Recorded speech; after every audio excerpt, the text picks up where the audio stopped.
You are watching United Pentecostal Church. Word in season, out of season. Our topic for today, trial. Kapag dumarating ang pagsubok, hindi natin naiwasan na magtanong kung bakit. Bakit ako pa? Bakit ganito nangyari? Bakit ngayon pa? Ito po yung madalas po nating marinig sa mga panahon na dumarating ang pagsubok po sa ating buhay. Ngayong araw pong ito, pag-usapan po natin ang patungkol sa pagsubok or trial. Ano po ba ang sinasabi ng Biblia patungkol rito?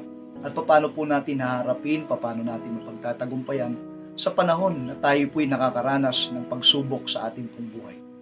Sa aklat po ng unang Korinto chapter 10 verse 13, sa Magandang Balita Biblia Version, ganito po ang atin pong mababasa. Wala pang pagsubok na dumating sa inyo na hindi nararanasan ng ibang tao. Tapat ang Diyos at hindi niya ipapahintulot na kayo subukin ng higit sa inyong makaya. Sa halip, pagdating ng pagsubok, bibigyan niya kayo ng lakas upang makayanan ito at ng paraan upang malampasan ito. Sa talata pong ito, nakapaloob ang magagandang pangako at magaganda pong insight o kaya po ay mga mensahe kung paano po natin maharap, makakayanan, malalampasan at mapagtatagumpayan ang pagsubok na dumarating sa ating buhay.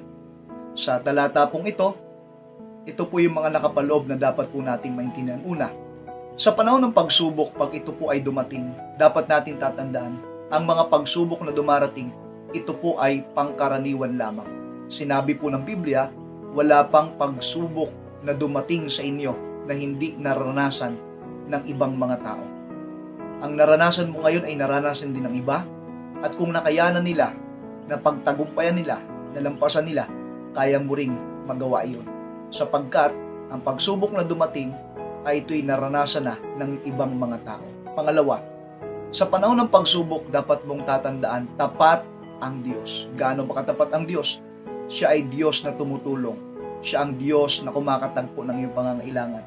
Maaaring gumagamit siya ng iba't ibang mga instrumento, ngunit naniniwala ako, ang Diyos ang gumawa ng kaparaanan upang tugunin ang iyong pangangailangan. Pangatlo, dapat mong tatandaan sa panahon ng pagsubok, kaya mo yan. Huwag kang mag-give up, huwag kang susuko dahil kaya mo yan. Sabi po ng Biblia, hindi niya ipapahintulot na kayo'y subukin ng higit sa inyong makakaya. Ang ibig sabihin, darating ang pagsubok, yung kaya mo lang, sapagkat hindi ibibigay ng Diyos ang pagsubok na hindi mo kaya. Pang-apat, God will give you strength. Bibigyan ka ng Diyos ng lakas. Lakas upang ito ay iyong makayanan at paraan upang iyong malampasan ito.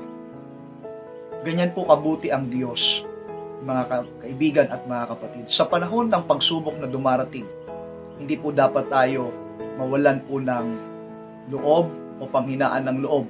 Tandaan po nating mabuti, trial is not final. Ito'y pagsusubok lang na dapat nating malampasan. Sinabi po sa aklat ng Juan chapter 16 verse 33, sinasabi ko sa inyo ang mga bagay na ito upang kayo magkaroon sa akin ng kapayapaan. Sa mundong ito, meron kayong kapigatian, ngunit laksan ninyo ang inyong loob, aking dinaig ang sanlibutan. Kapag nandiyan ang salita ng Panginoon sa buhay natin at kasama natin ang Panginoon, ang sabi ng Panginoon, aking dinaig, aking napagtagumpayan ang sanglibutan. Kung paano natin napagtagumpayan ito dahil sa tulong ng biyaya ng Diyos, anumang pagsubok na darating, ito ay atin pong malalampasan. Pagpalain po tayong lahat ng ating Panginoon. Muli, ito po ang inyong lingkod, Pastor Gil Villarasa, na nag-iwan po ng kapayapaan, pagpapala sa bawat isa. Pagpalain at gabayan po tayo ng Panginoon. God bless us all in Jesus' name.